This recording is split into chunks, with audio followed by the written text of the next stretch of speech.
बारिश होती तो मालकिन मुझे कमरे में बुला लेती, वजह पूछता तो पर्स निकालकर पैसे पकड़ा देती और बाजार भेज देती। मैं तेज बारिश में साइकिल निकालता और मालकिन के काम को निकल जाता। एक रात अचानक तेज बारिश शुरू हो गई। मालकिन दूध का गिलास पिलाकर कहने लगी, चल सो जा। उस रात मेरे होश उड़ गए। मालकिन ने मेरे साथ मैं रामपुर के एक गांव में एक औरत के घर नौकरी करता था। मेरी मालकिन का गांव में बड़ा सा घर था। सहन काफी बड़ा और कच्चा बना हुआ था। मैं साइकिल पर ही मालकिन के काम किया करता था। घर के सारे काम वो मुझसे ही करवाती थी और बाहर का सौदा लाना भी मेरी ही जिम्मेदारी थी। लेकिन मेरी मालकिन की मुझे एक बात बिल्कुल समझ नहीं आती थी। वह अकेले घर में रहती थी और जैसे ही रात होती 11 बजे के बाद वो मुझसे कहती कि अपने कमरे से बाहर मत निकलना। ये बात मुझे बहुत हैरान करती थी कि मैं भला कमरे से बाहर क्यों ना निकलूं। बहरहाल मालकिन मुझे पैसे बहुत अच्छे दे रही थी, इसलिए मैंने मालकिन की बात नहीं टाली। मैं यहाँ पर पैसे ही तो कमाने आया था। मेरी मंगनी अपने चाचा की बेटी से हुई थी और चाचा कहने लगे कि 2 साल के अंदर अगर 10 लाख की रकम जमा ना की तो अपनी बेटी की शादी किसी और से करा दूंगा। क्योंकि मैं शुरू से ही कुछ सख्त मिजाज का इंसान था, मेहनत और मशक्क़त वाले कामों से मेरी जान जाती थी। इसलिए माँ का जेवर बेचकर तुर्की आ गया। यहाँ थोड़े बहुत काम के भी अच्छे पैसे मिल जाते हैं। पहले पहले तो बड़ी मुश्किल से मुझे नौकरी मिली और पैसे भी कम थे, लेकिन फिर इस मालकिन ने मुझे नौकरी पर रख लिया। ना मैं पढ़ा हुआ था और ना ही मेहनती था, इसलिए मुझे मालकिन का काम अच्छा लगा। घर का थोड़ा बहुत काम होता था। अब बाजार का एक आधा चक्कर लगाना पड़ता था और तनख्वाह भी अच्छी थी। लेकिन अपनी मालकिन की कुछ बातें मुझे बड़ी अजीब लगती थी। मालकिन का पति बाहर मुल्क में रहता था। मैंने पूछा कि वापस कब आएंगे तो कहने लगी 5 साल से पहले वापस नहीं आएंगे और अभी तो गए हैं चंद महीने पहले। मैं खामोश हो गया। मेरी मालकिन ज़्यादा उम्र की भी ना थी, यूं ही कोई 35 साल की थी, लेकिन कभी कभी मुझे अजीब सी लगती थी। रात को 11 बजे के बाद मैं क्वार्टर में चला जाता तो वह बाहर से ताला लगा देती। मुझे बड़ी हैरत होती कि ये मेरे क्वार्टर का ताला क्यों लगा देती है। फिर मुझे ये ख्याल आने लगा कि शायद उसे डर है कि वह अकेली होती है, इसलिए अपने आप को सुरक्षित रखने के लिए ये ताला लगाती होगी। लेकिन एक बार तो शाम में ही मेरी मालकिन ने मुझे कमरे में जाने के लिए कहा। मैंने जब मालकिन से वजह पूछी तो उनकी रंगत उड़ चुकी थी। कहने लगी, देख नहीं रहे आसमान पर काले बादल कितने गहरे हो चुके हैं। मैंने एक नज़र सहन में खड़े होकर आसमान की तरफ देखा। बादल तो वाकई ही गहरे हो रहे थे, लेकिन इसमें मेरा अपने कमरे में जाने का भला क्या ताल्लुक था। मैंने कहा, मालकिन उससे क्या फर्क पड़ता है। वो कहने लगी, अभी बारिश हो जाएगी। मैंने कहा, तो बारिश होने से मैं कमरे में क्यों बंद हो जाऊं। मेरी बात सुनकर वे कुछ देर मुझे देखकर खामोश हो गई, लेकिन बहुत परेशान थी। बार बार आसमान को देख रही थी, साथ साथ वो वही चक्कर काटे जा रही थी, अपनी उंगलियों को चटकाती रही थी। चेहरे से बड़ी तरह से होश खोए हुए लग रहे थे।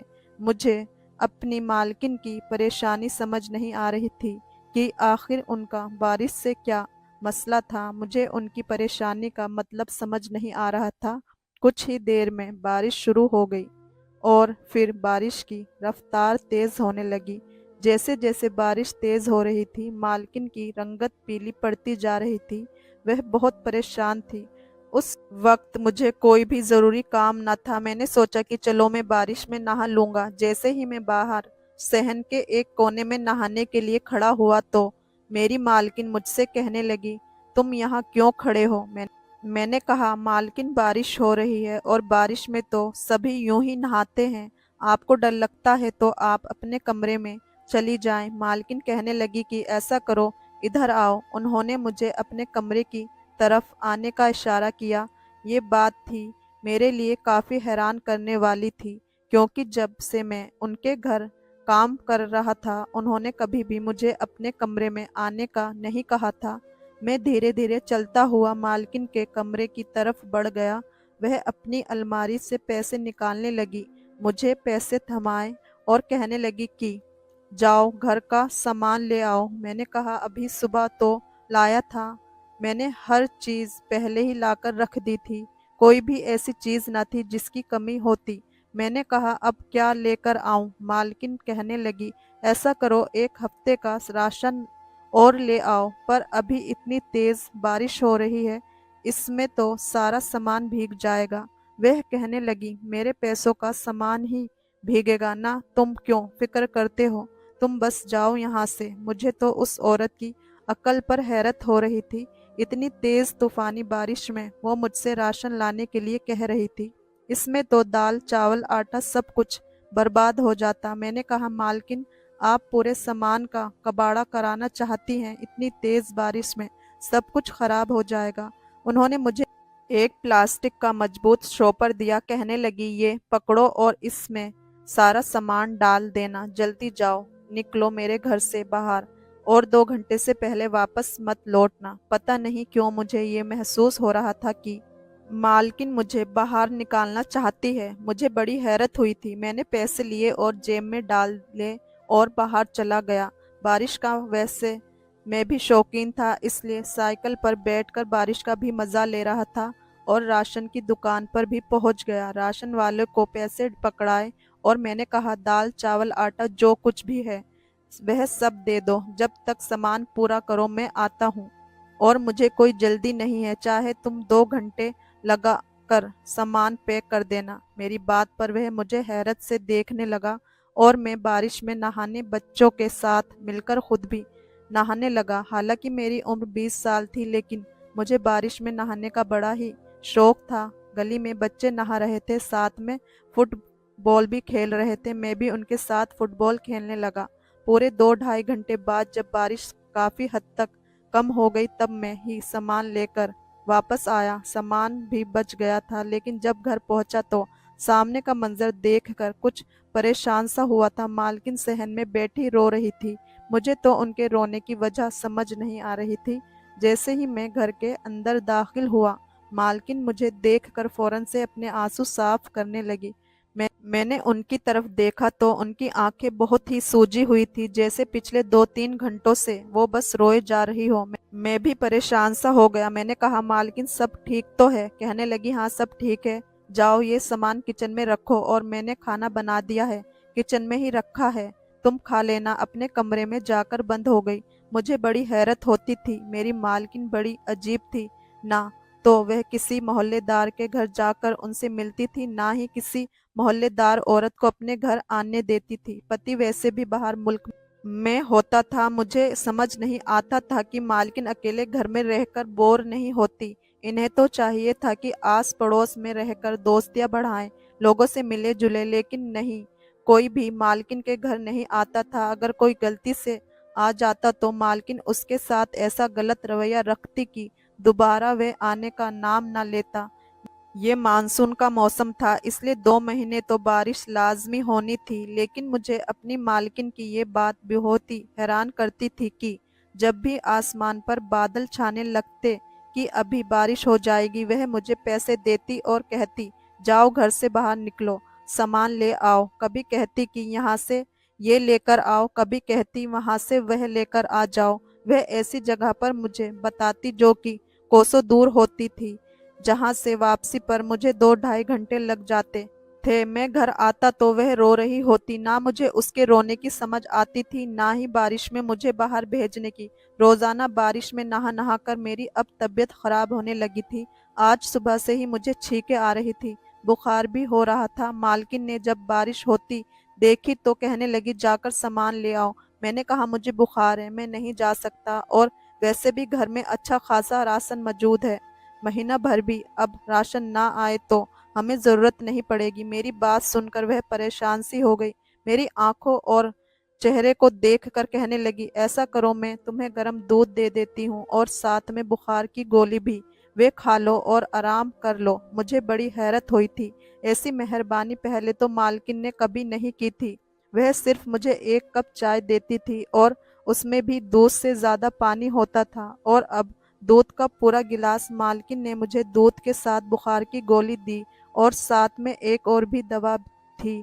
वह शायद नींद की दवा थी। जैसे ही मैंने दूध के साथ दवा ली, कहने लगी, चलो ऐसा करो, मेरे कमरे में जाकर लेट जाओ। ये सुनकर मैं बुरी तरह से चौंक गया। मैंने कहा, मालकिन आप क्या कह रही हैं? मैं आपके कमरे में कैसे सो सकता हूँ? कहने लगी, बारिश के होने से मौसम काफी ठंडा हो गया है और जिस कमरे में तुम सोते हो वहां की छत भी टपकती है। बीमार पड़ जाओगे तो फिर कौन तुम्हें संभालेगा? मैं तुम्हारे इतने नखरे बर्दाश्त नहीं कर सकती, इसलिए तुम मेरे कमरे में सो जाओ। घर में और भी कमरे हैं, मैं वहां लेट जाऊंगा।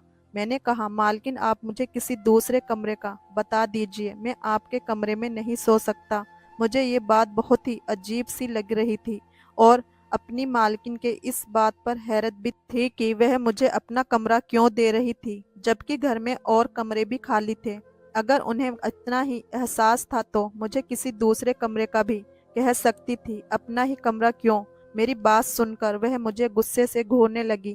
कहने लगी, जो कह रही हूँ वही करो, जाओ मेरे कमरे में जाकर सो जाओ। मैं बड़ा परेशान हुआ था, इनकार भी नहीं कर सकता था। एक तो बुखार था, दूसरा शायद नींद की दवा का असर भी मुझ पर होने लगा था। मैं मालकिन के कमरे में गया और बेड पर जाकर लेट गया। 5 मिनट लगे थे कि मैं गहरी नींद में जा चुका था। सुबह जब मेरी आंख खुली तो मेरा पूरा जिस्म दर्द से चूर था। शायद मुझे अभी भी बुखार था। बड़ी मुश्किल से मैं उठकर बैठा था, लेकिन जैसे ही मेरी नज़र सामने पड़ी तो मेरे होश उड़ गए थे। सामने मालकिन खड़ी हुई थी, अपनी अलमारी में से न जाने क्या निकाल रही थी।